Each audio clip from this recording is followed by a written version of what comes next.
Another week of the Disrupt Leaders podcast, and we are going into what other leaders are doing, how you should avoid the boring things that other leaders do, stand out from the crowd, be a bit creative, think outside the box, all those lovely words that we like to put out there. Buzzwords, be a little bit better. Now, when you think creative leadership, Bill, what are you thinking in your head? Okay, so what I'm thinking is basically just doing something that's the non-standard. You see it time and time again in every business in the land. You have those leaders that follow the coaching plan that their work prescribes. It's probably the grow model. I've just said that. A bunch of people out there listening just got triggered. They just talk through the list of talking points that they get given by their boss, the changes that are upcoming in the business. And that's kind of it. There's no creativity there. There's nothing interesting, nothing new, nothing exciting, nothing to really like get their people up, fired and going. So that's what it means to me, is like doing those things, like thinking of something crazy outside the box and then seeing what lands. What about you, Jules? Yeah, 100%. I'm thinking also, sometimes you just need to change the rhythm of things, right? Like sometimes, that definition of insanity is doing the same thing, expecting different results. Now, it's amazing when people get into leadership and they get into a rhythm. Sometimes they don't really want to stray away from it.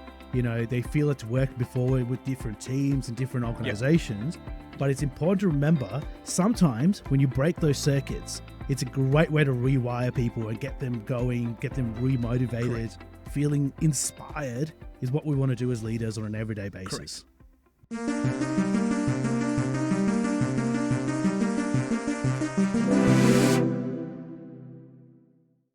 Now, I'm going to start off with a bit of a disclaimer as well for the listener base, right? There is absolutely nothing wrong with doing that standard stuff. There's nothing wrong with doing the grow model, doing your coaching once a week. And I think like doing that standard thing, like most team leaders are doing it across the country, is because it does sort of work and you can get good results of doing that. And I don't think that you need to be doing crazy stuff every single session. Every single one-on-one needs to be some outside the box think piece. It's just about like doing the standard stuff most of the time and then every now and then having something to just change it up, freshen it up. Because, and we've spoken about this before, Jules, you don't want to become wallpaper. If something just is the same every single time, it fades into the background. But you can't at the same time do something crazy every week, because then that too becomes wallpaper. Yeah, and I think the boring stuff makes sure that everything runs perfectly and seamlessly. It's very important to do the boring stuff, but this is when you need those circuit breakers. I said before, when you need that little jump start to get that car going. This is what helps you. It's like the boring stuff's your meat and potatoes, and then. The crazy fun stuff is when your mum surprises you and she's actually been to the Cheesecake Factory and she pulls out dessert and all of a sudden you're like, shit, we're getting dessert today. That's what this creative stuff is. That's the kind of thing we're going for. We're going, oh, damn, we're doing a game today in the huddle. Something like that, right? Get the guys hyped and pumped up. All right, let's get into the Cheesecake Factory cheesecakes and what we have in store. Let's start with the New York baked cheesecake of mine. One thing I do when I talk to people that are maybe underperforming, and I kind of identify it's a will issue and maybe not so much of a skill issue, maybe a little bit nervous, whatever the case is, what I do is a reverse psychology. If they're struggling a little bit on what they're doing, I get them to be the champion of that thing they're struggling on. So the example, I had a person ages ago and they were struggling in terms of getting clients to self-service themselves, right? Like one of the bigger businesses out there with AI coming, digitization, that's really big across contact centers, is getting clients to self-service as much as possible. And he really struggled with that. So what I told him was, hey, mate, from next week, what I really want you to do is be the champion of self-service. So I would love you once a day, just go out, do a bit of an update to everyone, go, hey, how's everyone doing on self-servicing? What are the things you're using right now? This is one of the things I used today. And lo and behold, wouldn't you know it? By the end of the week, he was one of the top performers in terms of self-service, because he felt the pressure a little bit around, hey, I can't be the champion going out and telling people to do this thing when I'm kind of struggling myself. So it can really work. So reverse psychology. Have you tried that ever, Bill? Dude, I have, and I actually really like it. It's something that works with a lot of things, like those smaller pieces, but even things like quality. Something I've had before, like I've had someone that's getting a lot of like QA reviews coming back in. Policies and procedures are just kind of a little bit off, and they're just like not nailing it. They're not saying the things that they have to say on the call, like a lot of those regulatory stuff. And so you just make them the champion of it. You just make that's your thing from now on. Like, I want you to report on it. I'm going to send you the data. I'll probably scrub it so you don't know who's for the team. And I want you to put something together. And once a week, I want an email from you to the team about how we as a team are performing at this thing. And no one will know whose results are, but we'll just be able to see all the results, and everyone can kind of like get around it a little bit. And it's something that's worked for me. It's worked multiple times in multiple companies. I've done it at least the 2 of the last 3 places I've been to. And I do think it generates results. I think it gets them to focus on that thing. And that's what you want to do. You can't make it a negative thing. You've got to make it a positive thing. Yeah, 100%. I think the caveat around this is, and this is where you really need to know your people really well, The caveat around this is you can't get a person that's like really struggling under the pump. They're on like a performance improvement plan and suddenly you make them the champion or something. It's got to be like they're almost there. They're nearly to you're taking this donkey almost to water, and this is you getting them to drink it, right? Is that you really need to know that they're on the cusp of making that breakthrough, and this helps them make that breakthrough. I think it's really important to demonstrate that they are capable of doing the skill or the metric that you're working on. It's just that they haven't been able to clinch it yet, and this can get there. No, I think you're exactly right. It's for someone that's maybe like behind on one or two things, right? Like if they're struggling with a couple of things, but they're generally doing an okay job, but you need them to be doing a good job, it's for those people. It's definitely not for the people that the whole house is on fire. Like if there's 10 things that are wrong. Well, that said, I guess depending on how far down that well you are, I think you potentially could. If it's something like if you wanted to start off with something that was really basic and simple and a fundamental and make them the champion of something fundamental, as long as it's not going to take up too much time and focus, I think is the key thing there. Yeah. Bill, what have you got? Well, you're the next cab off the rank. Yeah, for sure. I think this one is something that we've spoken about a little bit, but it's something I'm a big believer in. I think huddles and team meetings need to be fun for the most part. I think you get a lot of team leaders that sometimes when it comes to team meetings, they fall in the habit. Maybe you only have 30 minutes a week, like I know I do in my current workplace. People just tend to be like, oh, I've got 10 things to talk about. I'm just going to rattle off 10 things for 30 minutes. And I just feel that those sessions are not engaging at all. And I generally think that you should have just sent it an email. No one's going to listen. 20 minutes in. I've seen it. Like I've seen team leaders like sitting there just reading through this list of stuff. And you can see that people are yawning. They're bored. They're like this. They're on their phones. So I think they need to be engaging. So I'm a big believer in a game in a workplace. I made my own game show. So what I would typically do in this instance, right? So if I've got a list of policies, procedures, things that have changed over the week, and I want to make sure the team are across it, rather than reading it out and then being like, is everybody across this one? I make a quiz, make it fit my game show, and then I host a game show for 30 minutes. And there's a winner, there's prizes, and it's the exact same content. I'm doing the exact same thing that the other leaders are doing. I'm covering off the exact same stuff, checking the knowledge, but I'm just gamifying it. And I think gamifying it is something that you can do with a lot of things in the workplace, and it tends to really drive results. Yeah, for sure. I would tell most leaders, we ran a session before, or a podcast before, around making huddles and meetings and training sessions really exciting and interactive. I think if you're not capable of doing it, you might as well not run the huddle. Personally, if I think I'm going to run through a really dry topic, I'll start the huddle and go, hey guys, I only have this one or two things to run with you guys. Would you want some time to go through it yourself? And I'll give you a quiz later on, or whatever the case is. I'd rather do that if I don't think I can make it interactive, or it's not in me to make it interactive on their day. I think I've done this before in a previous episode of the podcast, but I'll let you know how the game works and how my quiz works, and you can feel free to steal it. So my quiz show is always called Casual Reminders, and it's split into 3 rounds. The first round is just called Casual Reminders, and I will ask a question. It's open forum. Teams have to just take themselves off mute. I think I usually do their name is their buzzer is usually something I do. And they have to answer the question, but they have to answer with the sentence, a casual reminder, but, and then tell me the thing. So for example, if 2 + 2 is 4 is one of the things like casual reminder, 2 + 2 is 4. That's how the first round has to go. And if they don't say casual reminder, someone can steal their answers. And that's very important because it creates this like people trying to talk over each other, gets a little bit of a buzz going. The second round I stole a little bit, and it's actually, and I think I stole it from College Humor. And basically I will say a sentence that's incorrect and they have to correct me and go, actually, and I always give bonus points for the better the actually is. And the more they lean into that actually, the more points they get. And the third round's a lightning round. It's a game show. You have to. Second round's obviously double points. It's a game show. And then the last 100%. Round is like a multi-choice. So I can give you the most answers to these questions in the next 10 seconds, gets the most points. And it's just something super simple, something fun. You can do about literally any topic your business has got going. You can do about multiple topics at the same time. But because it is competitive and it is fierce, gets people hyped up, man, and gets people like really locked in and engaged on the content. And especially if you do the game show once and then you wait like a month or two, and then one time you're like, hey, casual reminders this week, these are going to be the topics. You guarantee your team are all over those topics. They will know the topics coming in. Prize can be, you don't have to give a prize, but I've done in the past. I've bought people coffee and a cake is something I've done previously.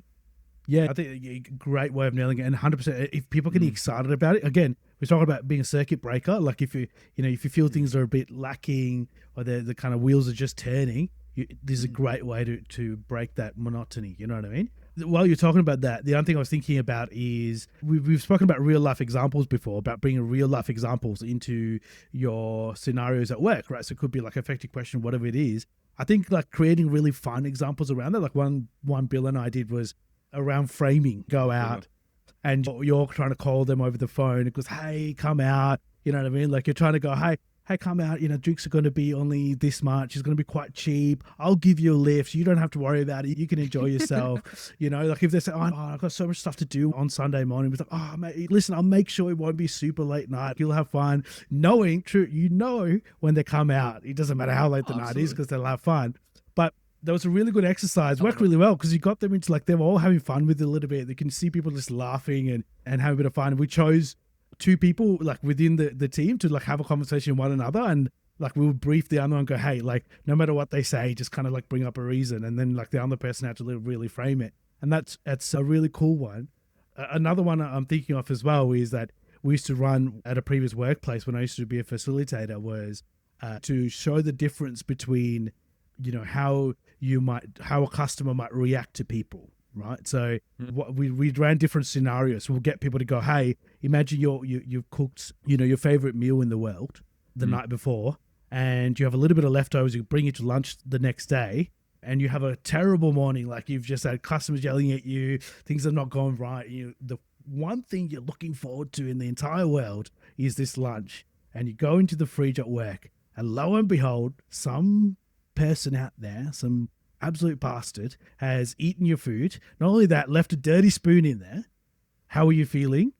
And now you see that person react, and you kind of get some emotions out there and go, you can see how people react and all that kind of stuff. It's really cool to get them to experiment with these things. It can really put in perspective for people around how they think it'll work in a certain way. It's effectively what you just described is whose line is it anyway? Yeah. Yeah, I really like the example. The first one you mentioned, the one we've done both with our teams, is where you just get them to you've got to convince your best friend in the world to come out versus what it would look like convincing someone to come out who you actually don't want to come out at all. And you just got to kind of offer them to be polite, and just watching the distinct differences. When I did that with my team, someone who works with you, he said a sentence that has changed and been in my vocabulary since, and I still say it all the time. And I'm known for it now. He was trying to convince, the example he had to give was tell someone that their outfit, tell your best friend that their outfit's not good, basically. And it's you've got to try and frame it in that way. And he was look, I see the vision, and just that one sentence healed me. And I still say it to this day all the time. And a bunch of the dudes at the card game I play always make fun of me for it, because I'm always see the vision, and they're like, oh, okay, it sucks. No. It literally changed my life. So yeah, can vouch for that game 100%. So good. I think that's one, gamifying huddles. I think gamifying team meetings as much as you can, even one-on-ones if you need to. If you can do that, you can make it fun, make it interesting. There are a ton of examples online. You can definitely Google it. If you want any more examples, if you want to know some other stuff that Jules and I have done, drop a comment, let us know. We can happily send you some examples of stuff that we've tried that's worked. Or if you out there have tried something in the team and it worked or didn't work, drop a comment, let us know. We'd absolutely love to know. Yeah, until just tell us a scenario. Hey, I'm struggling with my team with this particular thing. I can guarantee you, Bill and I have played a game or a scenario or role play that can allow them to unlock that for sure. Yeah. The other thing, to be honest, Bill, is, around creative things around leadership. You spoke about before, we spoke about before around, leadership, sometimes people get into a bit of rhythm of just doing what the company recommends. This is how you go about doing coaching, and most companies use Grow or similar kind of methodology. I think it's another creative thing that I do around coaching is flipping. I actually get people to coach me. For example, I say, hey, if I was a person struggling with X, what would you say to me? How would you go about it? You know what I mean? And sometimes just changing that scenario and getting them to brainstorm ways in which they can help me through this problem can unlock their own problem. Sometimes you learn by teaching, right? The amount of times I've learned systems and procedures, starting a new organization, whatever the case is, sometimes you have to learn all these things you learn by teaching others, and having to take others through this thing can really embed it in your own head. Yeah, for sure. I think it's a really good one. And it's probably one that I'll do a lot as someone who is new to my workplace, because I'm going through training at the moment. I've got one more week left of training, and then I'm out, and I'm a team leader. And definitely there'll be a bunch of time I'm just going to sit next to my team, and I'm like, oh, well, you just show me this today. The thing. I'm just kidding. I'm just trying to understand the business and how they like calls to be started. So we're really going to focus on starting a call saying, I want to listen for it, or this system or that system. And I think it's a real, you are correct. It's very much like the old adage of that single friend who gives excellent relationship advice. Yes. Guards other to a treasure that they cannot possess, right? From the end game or whatever. That is literally that's what it's like, and sometimes people just can't see the forest for the trees. And when they're thinking of themselves, they just can't get away from that. So when you say, what would you do? If you had what would you advise someone else to do if they had a difficult call, rather than what would you do? If you were sitting next to someone, they had a customer say this to them, what would you tell them to have said? It literally could be that simple. Like it's just one person over and they go, oh, I'd have probably just said this. Okay, so why didn't you say that, you muppet? Smack on the head with a spoon.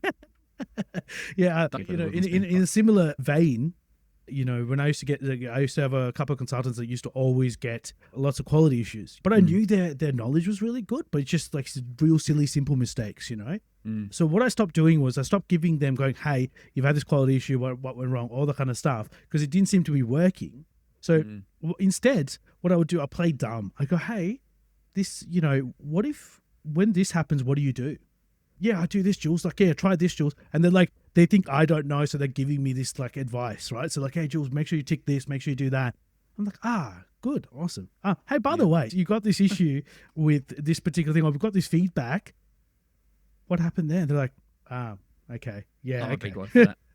And I'm like, okay, you answer that so confidently when I asked you the question. So talk me through what's happening there, what's actually going. And that kind of goes, actually, I know what I'm doing. What am I doing here? And it gets them to snap out of that mentality a little bit. So again, a little bit of reverse psychology, but also just you're kind of leading, you're going with the answer first in a lot of ways there. I think it was probably just a slip at the time. Like usually if they can give you the answer that confidently, that correctly, it happens, right? Like we're all human. There are times when you know something inside and out and back to front, but it's just not your day, not your minute, not your call, and you just brain fart or something like that. Happens to the best of us. And I think a good leader is able to recognize that and then be like, okay, you actually know what you're doing. I don't actually need to have a conversation with you around this. Good job, pat on the head, move away. Yeah, if they can answer you correctly in that instance, then they're probably fine. Something else that I think is like something that I think we do a lot of, and I think you and I kind of take it for granted, is getting the team to share successes in chats. It's something we like in Slack, in Teams, whatever. We've spoken about it almost on every single episode so far this season of the Disrupt Leaders podcast, but we speak about it a lot for a very good reason, wouldn't you say? I don't know too many other team leaders that do this consistently. You get it a little bit, I think, where they if something's really urgent, but I think sharing stuff in the team chat is quite effective. Yeah, I think depends on the culture of your team and the people, individuals in there. I would argue that you've done a good job and you follow a lot of things we say. You probably built a good culture and a feedback loop in there. I think not only successes, I think also just, hey guys, like I used to have a consultant that was struggling with empathy, and she really sometimes couldn't brainstorm in her head around how to approach certain customers. So she would give it a crack and then go, hey guys, I tried this. Do you think, what would you guys change about it? It's just genuinely asking the question from the rest of the chat, and people jump and go, awesome. No, that was a great job. Or they say, yeah, that was awesome. I would probably not put that word in there, or just trying to slightly change this.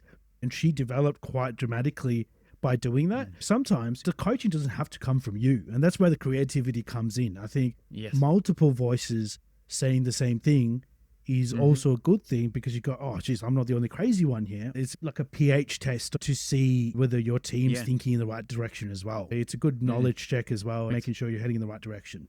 Yeah. And I think you can also make that more fun as well. Like it doesn't have to just be, I got a sale today.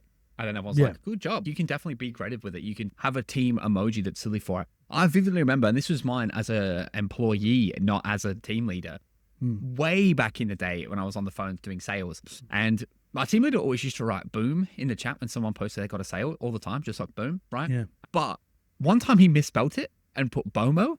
Literally for the rest of time in the team, every time one person would get a sale, the entire rest of the team would be like BOMO in response. And it just became like a huge, like out of literally nothing, just out of like a little joke. But like he ran with that joke. Like he also like, if he was like, dismissive of it, then it would have fallen apart. But because he was doing it, like it was like motivating and driving the team through his own failure. And it was such a small, simple, dumb, silly thing.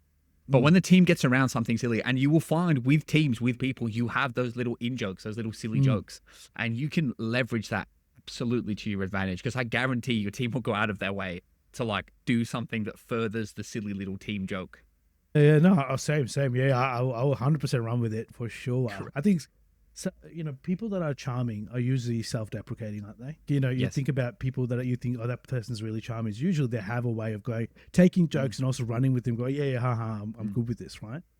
I think the essence of a lot of these things, and I think before we kind of get into more examples, is humanizing yourself as a leader to your people. I think some leaders try to like keep that arm's length, and they try to not like really get to know their people. I think personally that's a big mistake. I think more people get to know you and what you like and what you don't like and what your personality is. It also gives them a bit of a play sheet on how to work with you, but also it lets them know you're just like them. You're having the same struggles. I think if you try to be there, so then people are more likely to trust me and go along with the same learning journey I have. And as a leader, you're not the authority on everything. There's going to be people that know more than you, probably in your team, that are more experienced than you as well.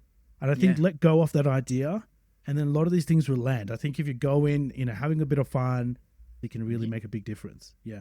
I think we spoke about this last season, I reckon, last year. There was this big wave I was seeing on Instagram and TikTok of people saying that you shouldn't be friends with your leader. Your leader is the enemy. If you're friends with the leader, you say something wrong to the leader and that's your entire career gone. And I just can't think of anything more further on truth. I don't want to be best friends with my leader. Like, don't get me wrong. Like, we're not going to be hanging out on weekends, but the idea that you have to be that far removed from your people, from your leader, that you shouldn't be having conversations, you shouldn't be getting to connect, know each other is crazy to me from like multiple levels as well. Because first of all, that's how you get promoted. Branding, them knowing you, them liking you, that will open more opportunities. Whether it should or shouldn't, not up for debate, it does. But two, you're exactly right. It opens a place that you know what their likes are, their dislikes are. You know how to play with them. You know what conversations to have and not to have, I guess. And you also know how to approach conversations as well. Like, you'd probably approach a conversation with me probably a little bit differently you'd approach one with you if you know us. Probably not massively compared to other people, but you would, right? And I think that's the other part of being a bit more creative and going away from the leadership mold that other people might try to prescribe for you, is show your personality. I think, one thing I loved about when I was working with Bill was that he loves his Star Wars and anime and One Piece, and he shared that with his team, with his colleagues. He would crack jokes around that, all that kind of stuff. And that was awesome to see. I think sometimes when you can't read a person and you're trying to deal with them, it's such a hard thing. But when hey, Bill likes Star Wars, or Bill likes anime, or likes One Piece, or whatever the case is, you've got something you can connect with that person about, and that makes it so much easier. And so the creative thing to do is share things that you like. So share some of your passions, you know what I mean? You don't have to go into massive detail about it, but, if we're having that Monday morning meeting, talk about a little bit around what you did on the weekend, but, try to connect with one another around things that you really enjoy doing. Yeah, 100%. And look, you say you don't talk about it like too much, but if you ask me about One Piece in the office Monday morning, you're copying a 45-minute lecture. I'll tell you that for free right now. But no, you're exactly correct. And I think there's definitely limits to it. There's definitely things that you should and shouldn't share, whatever. And you know what those are. Like, that it's the same things you wouldn't share with your peers either. But I think you need to treat your employees to some degree like they are your peers. You know what I mean? They are still colleagues. They still work with you. And they shouldn't be held at like massively arm's length, I don't think. And I think I've seen myself as a team leader before. Like, you end up being a bit more of like a mother hen. And that's how you should be. I think that's what a team leader should be. Like, if you're cool, cold, calculated, keep them at arm's length the whole time, you're probably doing a disservice to your team, I think, in my opinion. I'm a big believer in really being that support for that person. I think being there through their personal struggles as well. They should be able to come to you and rely on you, because that does impact their work. People say, oh, you should be able to leave your personal shit at your door. Sometimes you can't, dude. Like, if the thing is serious enough, it's hectic enough, heavy enough, they need to have that person that they can go to and be like, dude, I'm actually really struggling right now. Like, I'm going through this. And that needs to be you. And you can't do that if you're keeping them, as I said, at arm's length. And I think the other thing as well, and again, this is probably not the fun creative, but it is still, I think, going away from the mold a little bit, is making sure that sometimes people understand that not everything that happens in the company is fantastic. Yes. As I'm saying it, I understand you. So this is not your excuse to go, I hate everything that's happening. But I think it's important to also gain trust by people, because if you're the company man, so to speak, and you're saying yes to everything that comes out of your mouth is, oh mate, like, this company could do no wrong. But you might get the trust of your manager, but you'll lose the trust of your people by doing that. I think you need to find that kind of middle ground as a leader around, okay guys, I know that you're not going to find this super fantastic for you, but this is why it might be important. We've spoken about in previous episodes around, hey, senior management like to see this happen.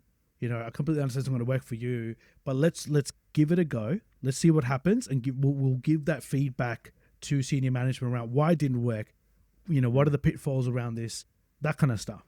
And I think that's a good way to go about things. I think anything where I feel my people aren't going to agree with, first of all, I try to facilitate that conversation with my leader around, hey, why do you think that we need to do this? I personally don't think they're going to like it, or I don't think it's going to be a fantastic thing to do. I'll try and mitigate it at that point. But if it has to go down to my people as well, then I'll have the conversation where people go, hey, I know you're not going to probably like this, or, let's get it all out now in the open. What do you think is going to go wrong? What do you think is going to happen? Fantastic. Okay, let's give it a go. Right. And let's provide that feedback. What I want from you guys is give me the insight. Send me messages every single day. Go, hey, Jules, I tried what they told me to try. This is why it's not working out. Yep. I'm going to then feed that through to leadership. And that's a creative way to go about gaining trust from both ends of your kind of expectation pool, right? I agree, because you get to your manager, you're like, cool, I've told my team they're going to give this a go. They're going to give this 100%. We as a team, I'm locked in, the team are locked in. And your manager goes, oh, Jules is like doing, he's really on board with this message. That's excellent. And your team understand that you're there for them, right? And I think you really hit the nail on the head, because the thing is, if your team don't like it and you do push back up to your leader and be like, this idea sucks, your leader's going to think you're not a team person, your team aren't team people, and they're still going to make you do it anyway. Whereas if you can say to your team, let's get as much data as possible, so when we say, no, this sucks, we can have receipts. You know me, Jules. I love a receipt. There's nothing better than being like, and this is bad, it sucks. Here's a proof it's bad and it sucks. Next time, listen to me. I love doing that. But I think that the point that you made is really good. And I think you get trust both ways, because we've all had leaders ourselves where they tell you something that's the corporate vision and it is bullshit. And this is a relatively recent example. When we were, the previous place I worked at, moving to 3 days a week. And I just asked why. Like, I wasn't saying no, I wasn't pushing back. I just want to know why.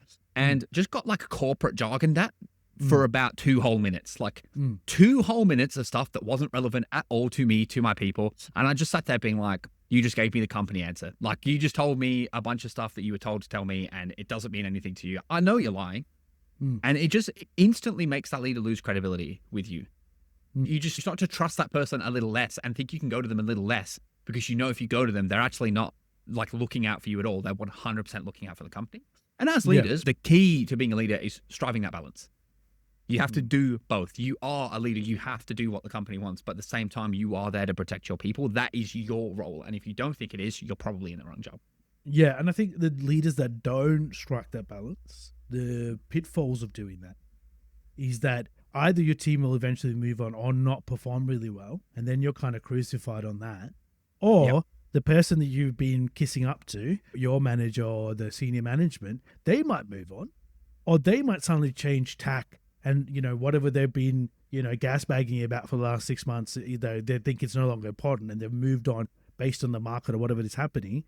And now you've been the person that's beating this drum without really thinking about it. And you've lost face all around, right? Like, Correct. No one really believes in you. And I've seen it happen time and time again. We've seen it, Bill, where, we see people that kind of just, keep kind of parroting what other people say. And eventually, when the wind changes direction, they've got an ugly face on, right? Like the old mum's adage, right? Like, don't make a face till the wind changes, right? So it's the same with leadership. Like, you see that person now, they look completely different and they break down and they have, challenges of their own. I think it's important to stick to your values. And I think a creative thing to do as a leader is find ways to strike that balance where, find ways to make things happen with people. Yeah, 100%. 110%. I think you've hit the nail on the head. I don't really have anything to add to that. I feel like, yes, good job, Jules. Check mark, move on. That's spaghetti stuck on. The point that you made actually kind of at the start of that whole thing, a bit tangentially, is like, that is creative leadership. It doesn't sound creative. Like when we spoke at the start, creative leadership, people are probably thinking we're doing all this like insane stuff. But I think a lot of it is just not doing the standard stuff that everybody else is doing. It's literally just like being able to be a human yourself, I think is the big part of what creative leadership is. Yeah. I think another thing that I do that I don't think a lot of leaders do is I work with people to block out what their career looks like. People kind of go, oh yeah, what do you want to get into? Let's kind of work towards that. But I think another thing to do is give people timeframes. For example, if you're a leader that gets a lot of newbies, like Bill's had that experience before, I've had that experience before, I think just giving them timelines, like, the 18-month timeline around the first 6 months, you're getting competent. Next 6 to 12 months, you're getting confident. And then the last 6 months, it's about them building experiences, skills to move on to your next role. The creativity around that is getting them to really create a journey map for themselves. So they've got something to look forward to, especially when the kind of days monotonous, they're 6 to 12 months into the role. And now it's like everything's just kind of meh. But this kind of gives them an opportunity to look forward to something. Go, oh, man, I'm nearly at my 12-month mark. I'm getting past a confidence change. Now, next stage, I'm going to really work with Julian around, hey, can I do some shadowing? Can I maybe take some leadership duties on. Can I be a champion for something? Whatever the case is, it gives them something to look forward to in each phase. And that's a really creative way to work with someone around their career goals. Yeah, I think milestones are so important. And I think especially if you're in a contact center environment, like we talk about contact centers a lot on the channel because that's what Jules and I know. Being in a contact center is like Sisyphus. The day starts, you're pushing that boulder up the hill. The day ends, the boulder rolls to the bottom. And you can extend that out to a week or a month, however long that your stats are tracked and how often you have to report on them. But it's true. And for your people, all they've got to do is get good stats today, get good stats this week. And then it just starts again. Like the month starts again. And all of a sudden they're back at square one. They've got to get good stats again this month to get another pat on the head. And it goes nowhere. It means nothing to them if they have nothing to strive towards, if there's nothing to work towards. And that like monotony, when that sets in, when that realization is like, what was the point in doing this? That's when you'll get a lot of employees just doing enough to scrape by. Because when scraping by, it means equals the same thing for them at the end of the day as exceeding. Why bother exceeding?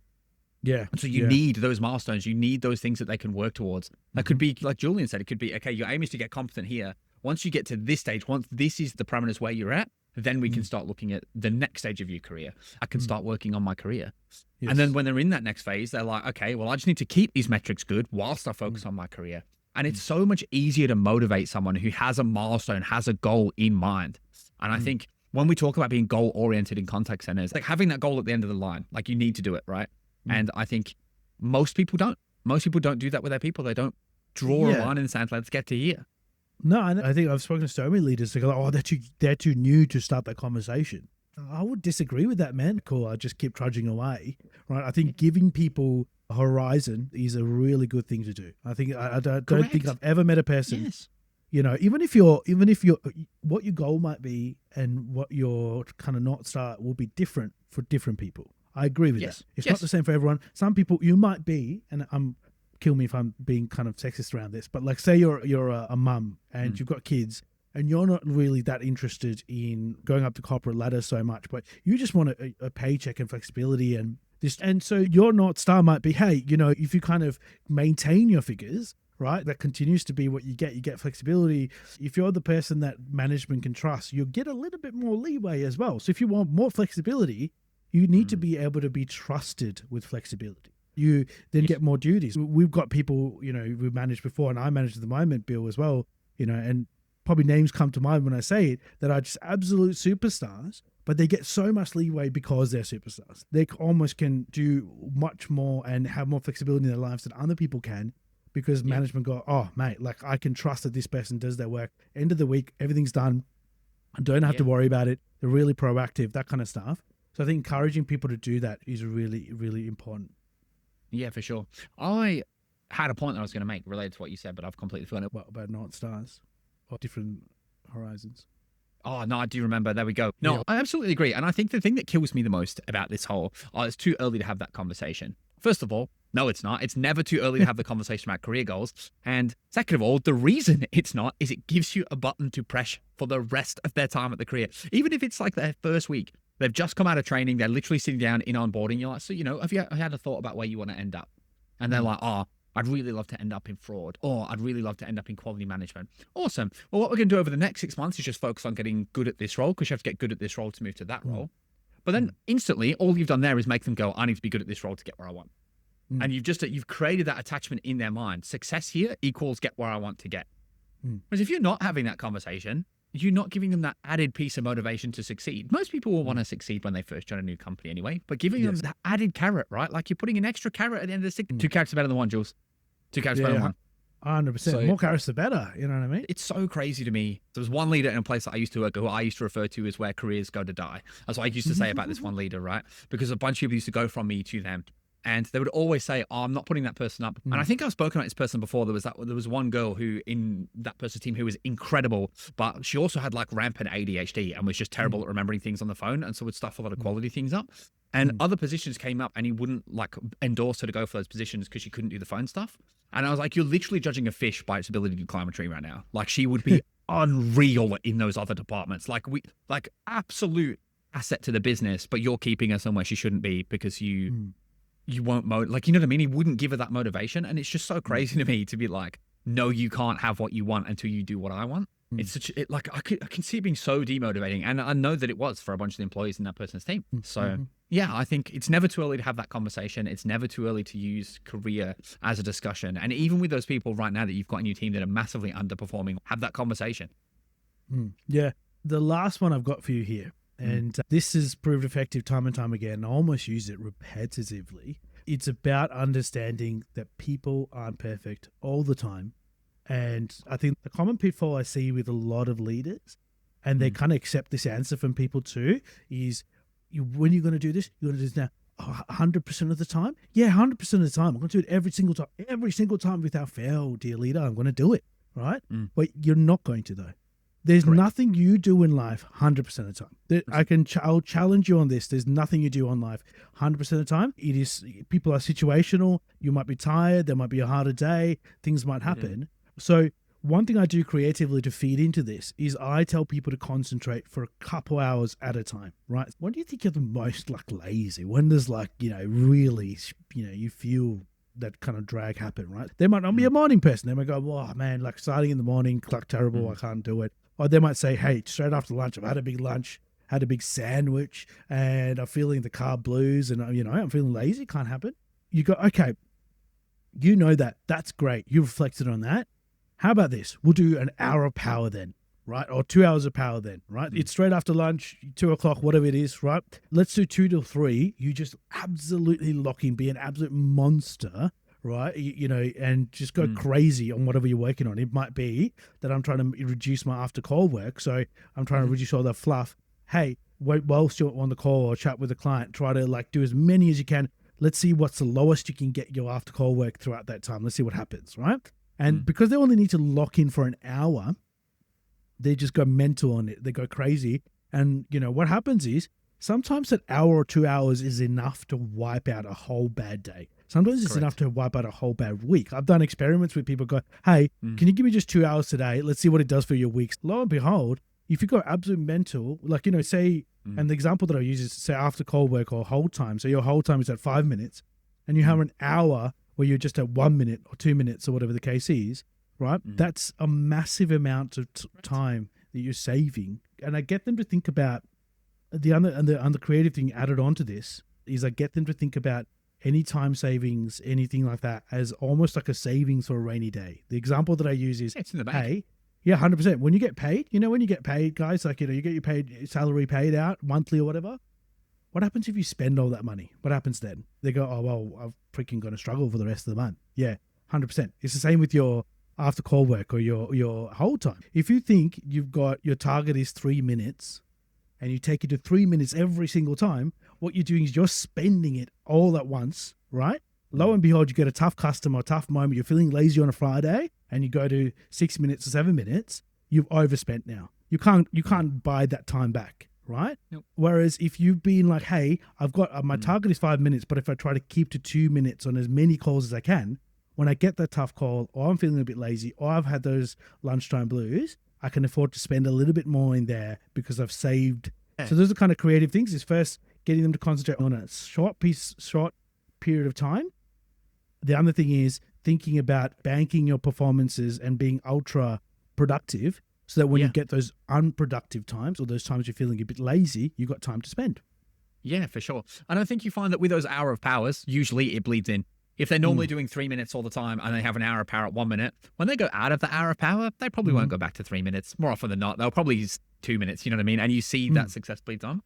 The last point you made is a really interesting one, right? Because I think a good leader acknowledges that people will be lazy sometimes. You will have a Friday afternoon where you don't want to do as much and you're going to sit and have to call a little bit more. And it's really interesting you mentioned this because I was literally talking about my leader on this on Friday afternoon because we were having the same conversation. Like, people are going to be a little bit naughty. It's going to happen. And it's fine if you do it a little bit every now and then. Just don't do it all the time so rampantly that I catch you doing it.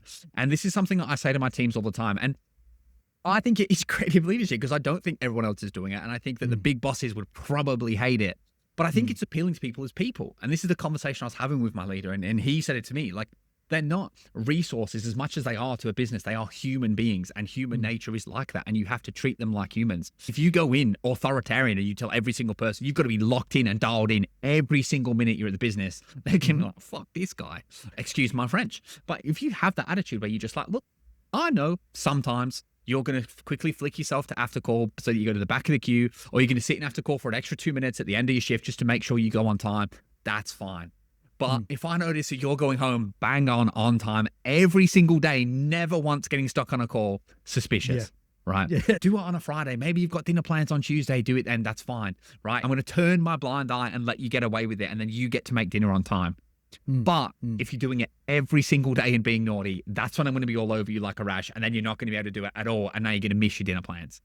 And I think setting those like slightly looser barriers with the team. I always tell the team, I was a consultant once. I was the naughtiest consultant going. If there's a trick that you can do, I know it. But setting that as a concept, like, so I understand. I'm a human. Yeah. Do what you have to do. Just don't go silly. Don't be stupid, right? Yes, correct. That's the key thing. Like I understand you're a person, but don't take the piss.